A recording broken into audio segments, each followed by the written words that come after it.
religions.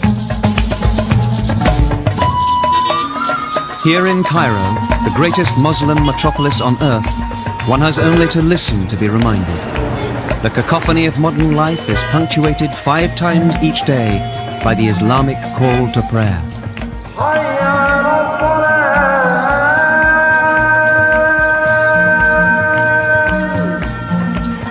Cairo is filled with hundreds of mosques of all ages and sizes.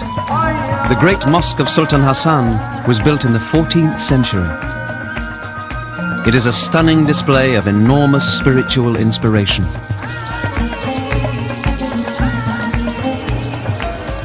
But Judaism and Christianity have also found strength and motivation in this city, and their temples of faith are also here. The Ben Ezra synagogue was built in the 9th century. Legend has it that before the Nile shifted its banks, Pharaoh's daughter found the baby Moses on this spot.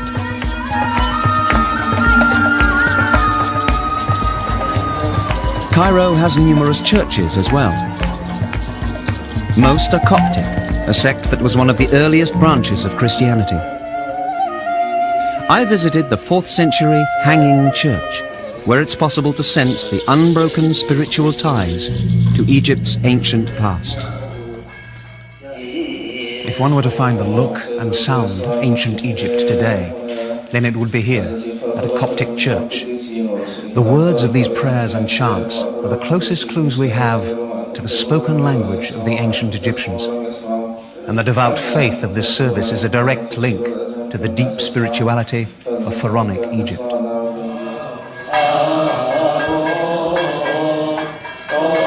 The chants, the incense, the hieroglyphs still used in the Coptic language can be traced to an even earlier religion that began here more than 50 centuries ago. Today, Cairo's houses of worship serve as a tangible link to that time. A time when magnificent temples provided the spiritual foundation for one of humankind's first great civilizations. The power of ancient Egypt's pharaohs was rooted in a complex hierarchy of gods and goddesses. It was a religion that prized ritual and ceremony. The temple was its centerpiece, a place of wonder and mystery. Temples were points of contact between humanity and the divine. And the Egyptians basically conceived of the temple first and foremost as the god's dwelling place. So the basic purpose of the temple ritual was the care and feeding of the god. The second function of the temple was to physically represent the Egyptian concept of creation.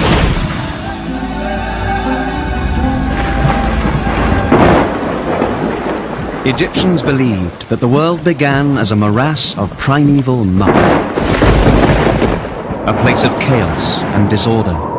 But from this morass, the gods pushed up a mound or island of safety, which became Egypt.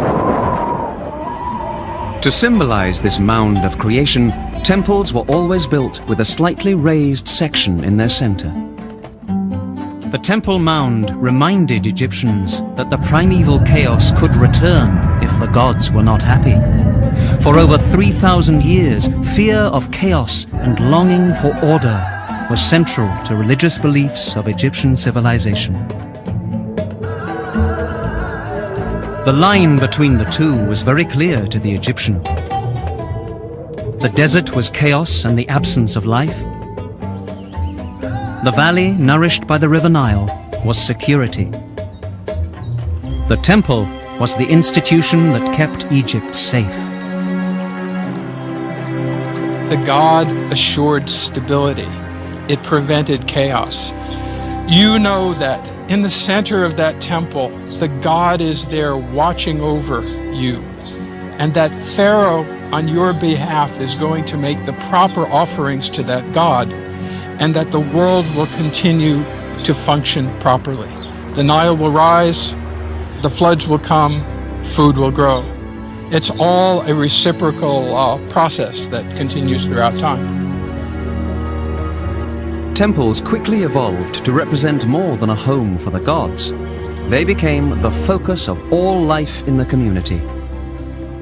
When you think about the temple in ancient Egypt, you're really thinking about something that's much broader than a religious place. It's a religious and economic place, something akin to, say, a great monastery in the Middle Ages in Europe.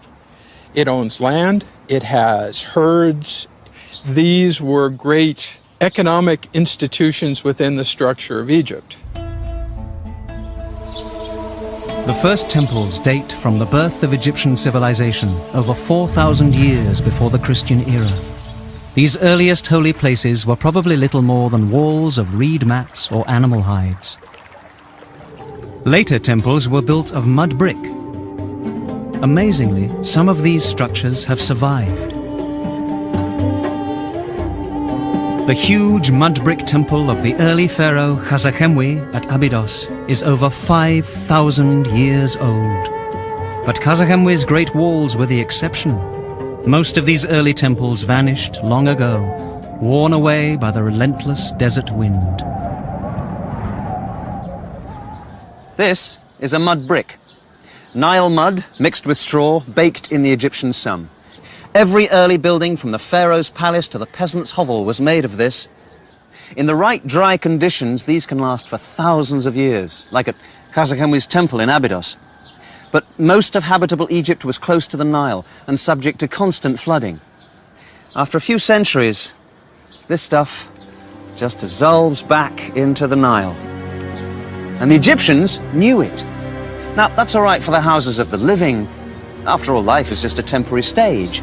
But for the tombs of the dead and the temples of the gods, they had to last. The Egyptians were about to become the world's greatest masters of a new material, stone. And with it, they created some of the greatest monuments in human history.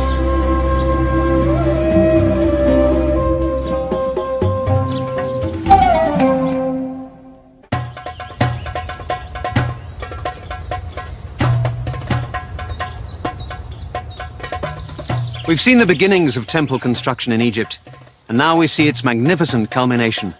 This is the Temple of Karnak, and after the pyramids, it is the most spectacular architectural achievement in the history of Egypt.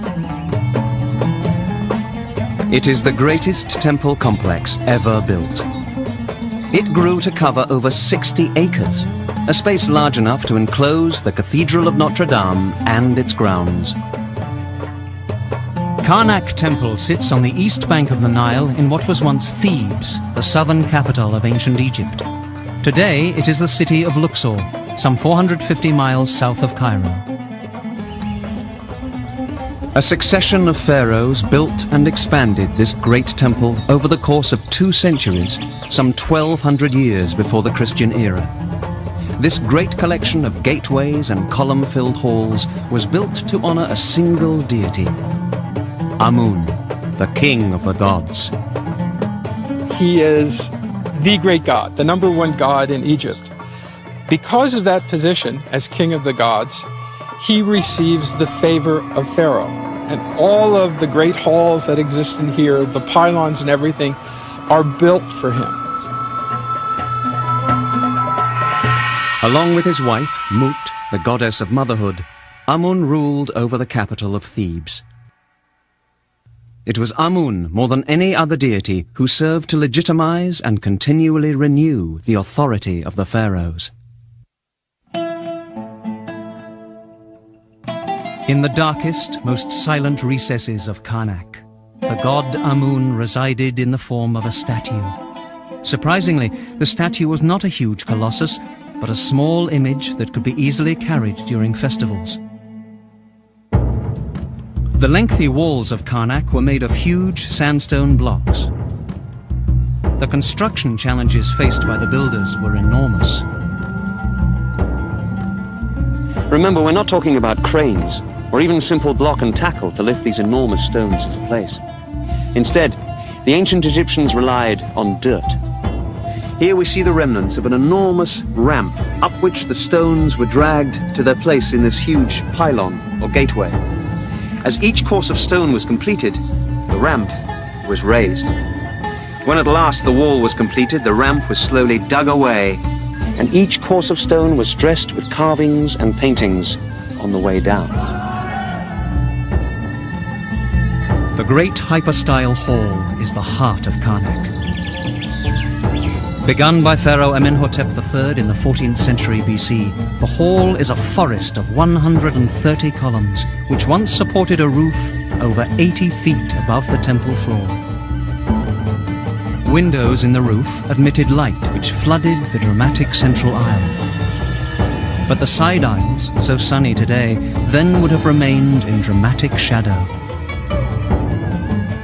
15 obelisks dedicated to the sun god Re were lifted into place throughout the temple. It took all of the engineering skill possessed by Egyptians to carve the massive shafts, drag them up dirt ramps, and carefully settle them into place.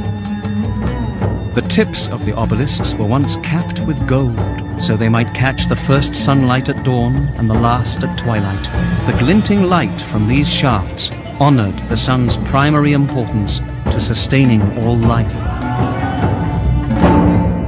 This great collection of monumental stonework was not erected by slaves, but by free citizens, for all Egyptians were expected to be available sometime during the year to work on the pharaoh's great construction projects. It was the equivalent of national service.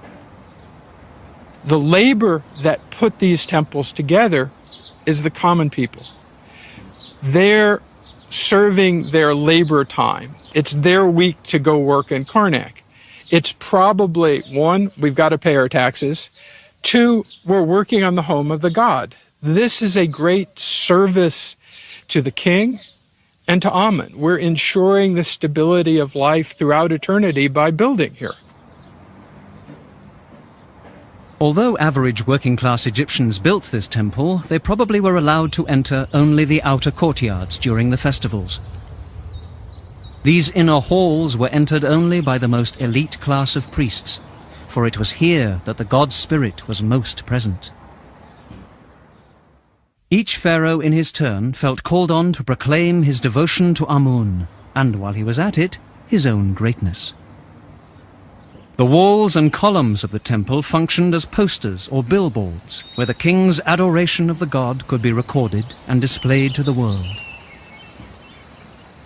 Dr. William Murnane of the University of Memphis has been studying the inscriptions at Karnak Temple for over 30 years. I guess my interest in this building starts with simple curiosity. I mean, it is so well preserved, and it's silly not to know very much about what made it tick, why it was built. I'm interested in what it tells us about the religious mentality of the ancient Egyptians. The only safe way you can begin to understand what the significance of a building like this is to understand what they carved on its walls. Simple photography of the inscriptions is difficult. Over hundreds of years and a succession of pharaohs, carvings were placed on top of older carvings. Murnane carefully traces everything so that all the layers may then be minutely studied. For sometimes, these images are not what they first appear. One of the things that you find constantly being emphasized in the temple is this balance between the way things are and ought to be and what's actually happening in the temple. And I think you see that very nicely illustrated over here. You have this bird, which is a hieroglyph for the common people of Egypt. And notice it's seated on a basket, which is another hieroglyph, which means all. And the bird has sprouted arms. It's not because it's a genetic mutation, but because this is part of another hieroglyph. Egyptians, seeing those arms outstretched, would think of instantly the word for adore. And in case you missed the point, the star, the five-pointed star, is another Egyptian hieroglyph that basically means adore. So you've got all the people adoring the king. Details like this have suggested that this was not just a symbol of humanity adoring the god king, it's also a logo for a basically illiterate society. And remember, after all, in Egypt, 1 or 2% of the elite knew how to read and write. So for most other people, something like this would tell them, when you see this on the column, you can stand there. A bird that's actually a crowd control sign is only one of the surprises that can be found here if you know where and how to look. The average visitor today might also be surprised that all of this drab stonework was once painted in stunning colours.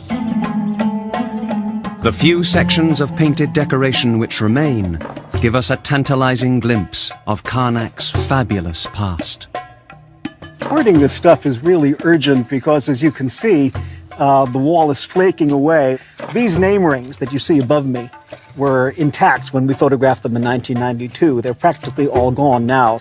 So every time I get fed up with the tedium of what I'm doing, I basically come back here and I remind myself what a race with time we're in and how it's important to record this stuff before it disappears. Sadly, groundwater in Egypt has been rising since the construction of the Great Aswan Dam in 1969. Like a sponge, the porous nature of these ancient stones now draws this water and the poisonous salt it carries. But other Egyptologists are continuing the struggle to unlock more secrets still held within these wondrous walls. We're in the heart of the Temple of Karnak, the Holy of Holies, where the statue of the great god Amun was kept.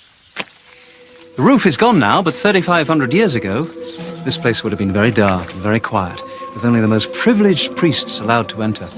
Each morning, one of them would open the doors to the shrine of the god himself, whose statue stood just up there. And then the statue would be washed, given his morning bath, and anointed with precious oils, and then dressed in the finest clothes. Offerings would be left. Here, perhaps, flowers or oils. And on this great table, food would be laid out before the god so that he could refresh himself during the day. Of course, the god only took the essence of the food. After a suitable interval, the actual stuff was eaten by the priests. Finally, they would leave incense burning, and then the god would be allowed to enjoy his day in peace.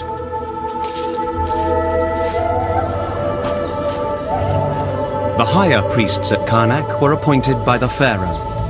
Other priests were part-time laymen from important families. But there were many jobs at the temple that had little to do with its religious functions.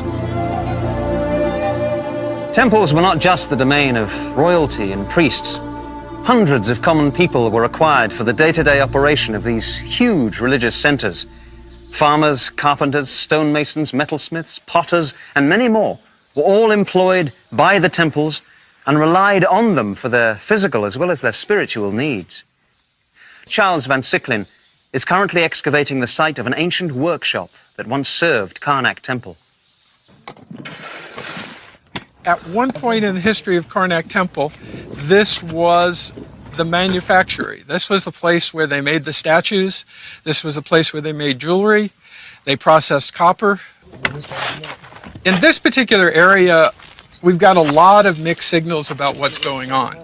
I have places where I have concentrations of dirt filled with metallic flecks, which we haven't checked out yet, that look a lot like a word we don't talk about in Egyptology. The G word, which is terrible. Gold is the G word. Archaeologists hate to find gold because it's only a problem and it never tells you anything. The age-old allure of gold has disrupted more than one dig site. For serious archaeologists, its presence only serves to distract from the search for more important discoveries. There are a whole series of basins, one on top of the other. They go down for over 4 feet, and they were putting stuff in and letting them have sediments. The sediment would filter out, and then they put more liquid in and out. Maybe they were trying to extract some of the gold. That's probably the best theory this week. It's a problem I haven't solved yet, but that's archaeology. All facets of Egyptian daily life were dependent on pottery. Jars, bottles, basins, bowls, pots were everywhere. It might be assumed that every piece of pottery is dug up and kept. But over 3,000 years of history make for a lot of broken pieces. Most of this area is littered with literally millions of potsherds. This is a potsherd that I usually refer to by the Arabic word zabala, which means trash. It's part of the body of a piece of pottery, so it has no characteristics that will tell me anything about it. So we toss it. As the centuries passed, the cult of the great god Amun withered, and Egyptian civilization was overrun by other cultures. Karnak Temple was finally closed by the Romans in the 4th century. When at last Europeans saw Karnak in the 18th century, its great halls were filled with sand. Campfires blackened the beautifully painted walls, and only peasants and their donkeys looked upon the holy inscriptions once meant for gods. But as the 21st century begins, Karnak is again filled with energy and passion, only now it is the passion of discovery and restoration. Today no one lives here at Karnak. The sands have been cleared away to reveal these, hundreds of blocks of stone. With slow and precise detective work, François Lachet and a French team have achieved the impossible. From these random blocks, they have managed to reassemble a whole building. They have recreated the Red Chapel of Queen Hatshepsut.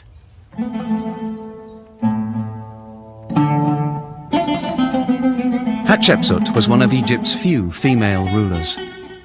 In 1487 BC, 4 years before the end of her reign, this dynamic queen built a small temple just outside the walls of Karnak. Made of red quartzite, it became known as the Red Chapel.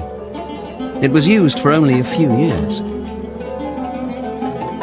For reasons we don't fully understand, Hatshepsut's successor and stepson, Thutmose III, had the Red Chapel dismantled. By the time Egyptologists found it over 3,000 years later, the only visible remains were a few large blocks of stone. François Lachet was fascinated by these blocks. When I came to Karnak in 1987, I saw the blocks of the Red Chapel and I asked about it. And most of my colleagues were telling me that it was impossible to reconstruct this building because too many blocks were missing. Lachet and his team set out to do the impossible. Fortunately, some of the stones which were once the walls of the Red Chapel had been carved to tell a story. Unfortunately, most of these stones had been reused in other parts of Karnak. The challenge was to find them and put them back together. The first operation to be done for this study was to take around 2,000 pictures of the faces of these blocks. The photos of the chapel blocks became a template for Lachet to work from. It's like putting together a three-dimensional jigsaw puzzle. You don't have the box, so you don't have the picture, and half the pieces are missing. The Red Chapel had been designed to hold a small boat. The boat was used to transport the god Amun in the important annual festival of Opet, held each year at the onset of the flood. During the procession, the boat of Amun was carried out of Karnak and paraded in front of the common people on a day-long journey to meet the king. At this meeting, the king paid homage to the god, and the god renewed the pharaoh's right to rule for another year. Scenes of this journey were depicted on numbered blocks, which had been set in the chapel wall. Once Lachet discovered some of these blocks, he had the key to understanding the order of each course of stone. If 5 blocks in a course were each 30 inches long, it was logical the missing block in the order would have the same dimensions. The scenes with the shrine and the scenes with the priest carrying the bark have the same length. So it was quite easy to add these lengths to the missing parts to reconstruct a part of this entire third course. When the puzzle had finally been put together on paper, it took only 9 months in 1998 to reconstruct the main portion of the Red Chapel. Sadly, some blocks were never recovered.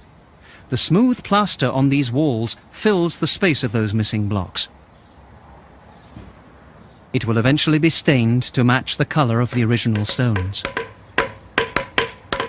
Work still continues on the Red Chapel as some missing pieces are recreated by hand. But for the first time since the New Kingdom, we can look upon Hatshepsut's beautiful shrine and marvel at what had once been lost to us. I think it's fascinating to try and imagine the mysterious and dramatic scenes which once unfolded in this marvelous little chapel. The one day in the year when the average Egyptian could actually see the god Amun-Re was the festival of Opet. The god would be removed from his sanctuary and brought here to the Red Chapel.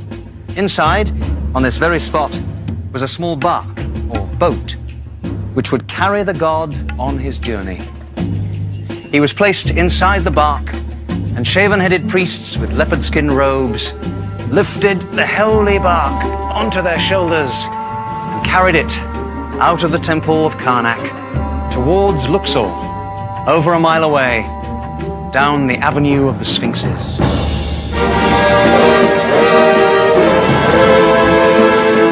Trumpets blare as the god's procession approaches. Soldiers in plumed-covered chariots line the route. Spectators sing and clap as musicians pluck lutes and beat drums and cymbals. Dancers sway to the rhythms, acrobats spring through the air. And everywhere, the people cheer at the sight of the life-giving god.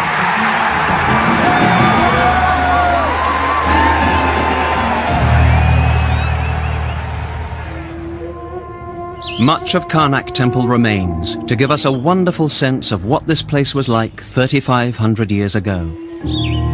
But the effects of time, wind, earthquake, and even vandalism have taken their toll. We must also look to other temples to help us appreciate the mystique of Egyptian temple design and the delicate beauty of their decoration. One of the greatest of these was built while Karnak was thriving. It was created by Pharaoh Seti I, the father of Ramses the Great, to honor Osiris, the god of the underworld. I wanted to see this very special temple, so I traveled just a few hours down the Nile from Karnak to the ancient town of Abydos.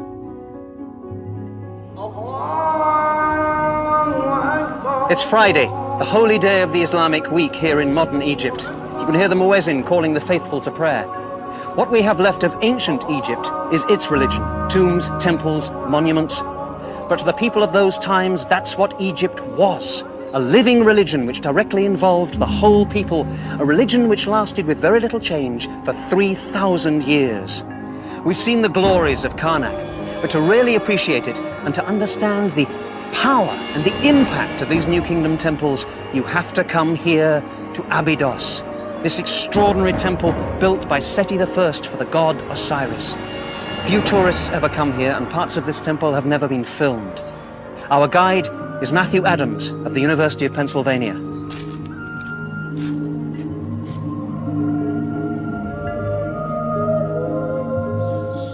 So Matthew, tell us about this amazing place. Where are we?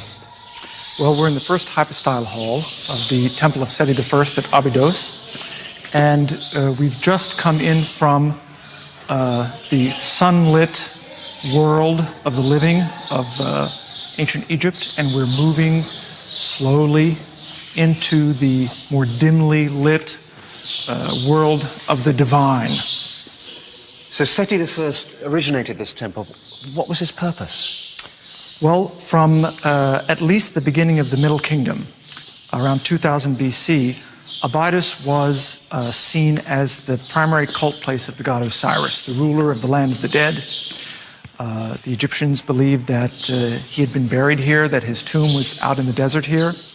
And Seti wanted to associate himself with the cult of Osiris. And in building this great temple, he was able to do that.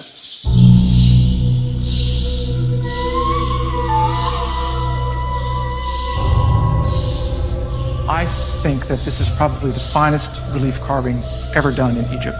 It's absolutely exquisite. But take us through them. Well, here we see the pharaoh, Seti I. He's holding an incense burner. You see the flames from the burning incense coming up there. Very clearly. He's offering this to an image of the god Osiris, attended by various other deities. You see Osiris enthroned on a raised platform here inside a shrine, which is just indicated by these thin lines that encircle the image. Where would this shrine itself have been? Well, the temple had a number of chapels dedicated to various deities. One of these was dedicated to Osiris, and this image, or the image that this represents, would have been in that chapel. Can we go and see? Sure. This is the chapel of Osiris, and we see him in various guises here, with the king making offerings of incense and libation offerings, adoring the image of the god. It really gives a sense of what the original decoration of most Egyptian temples would have been. It would have been this incredibly vibrant and alive color. It almost looks as though the artists put down their brushes and left the temple yesterday. The images here help us a great deal in understanding the nature of temple ritual, but the Seti temple here isn't only important for Egyptologists to understand gods' cults and temple ritual, it also has a singular significance in Egyptian history. On the wall in this room, we actually have one of the most important historical documents from ancient Egypt. It's something that has been of immense value to Egyptologists in understanding the sequence of Egyptian history. It's a list of the names of the kings of ancient Egypt.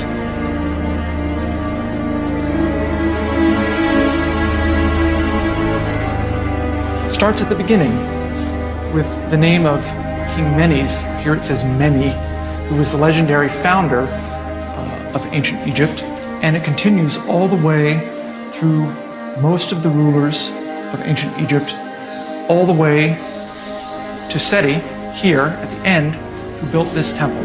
So it's an amazing stretch of history, isn't it? Absolutely. This represents almost 2,000 years of Egyptian history. And it's just a list. Is that the only importance it has? What else does it tell us? Well, it tells us of the Egyptians' own awareness of the great depth of their history. Egyptology would have had a much more difficult time in putting together the overall outline of ancient Egyptian history without this document and others like it. Although Seti I is the last name on this list, he died before his temple could be fully completed. It was finished by his son, Ramesses.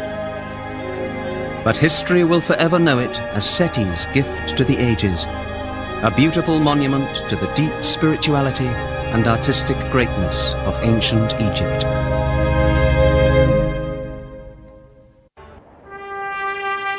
In 1570 BC, 1,000 years after the Great Pyramids were built, a new era in Egyptian history began. It was called the New Kingdom. The great pharaohs of this period, such as Seti I's son Ramesses, possessed enormous power and prestige. They would expand and perfect an altogether different category of temple. We're crossing the Nile at the site of the ancient holy city of Thebes. Just down there on that bank is the town of Luxor and the temple of Karnak. But it was to this bank that the pharaohs turned to create a new kind of temple. These were not dedicated to a particular god like Amun at Karnak or Osiris at Abydos, but rather they were mortuary temples dedicated to the honor of a living god, the pharaoh himself.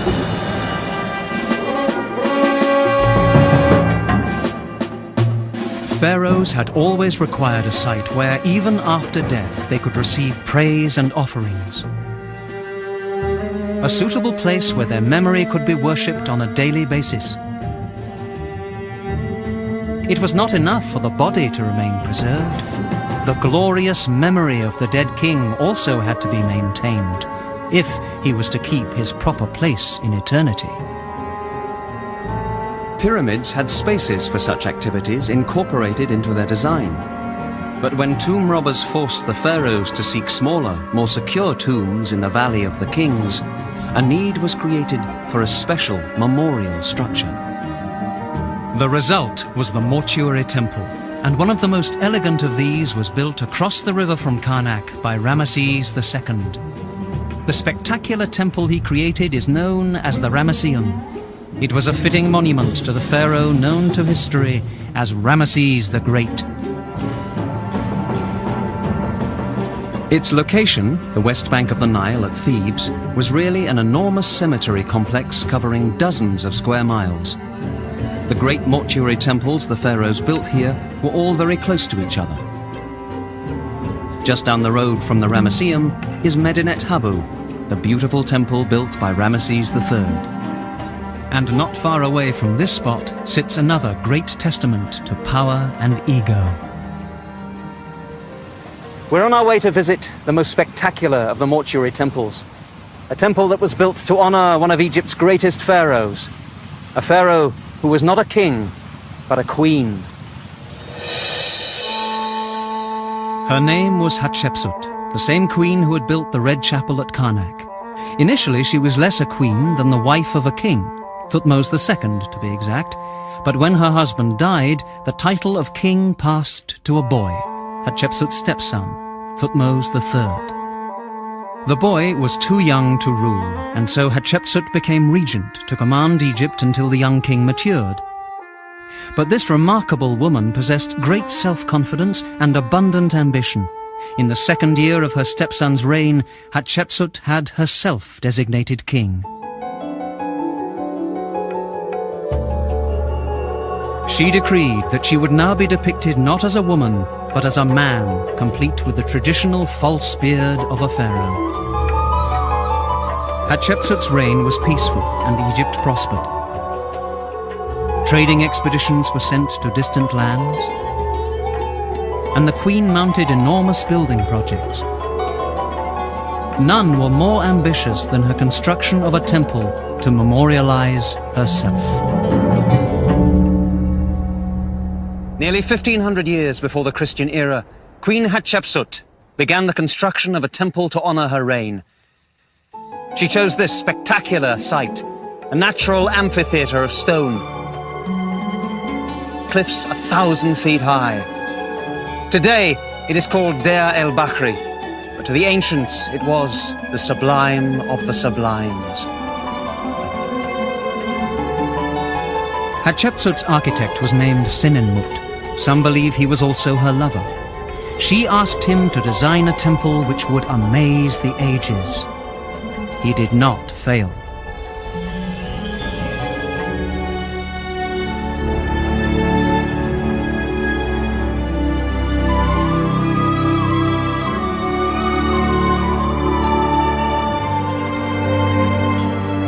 No builder in ancient Egypt had a greater sense of theatrics than Senenmut.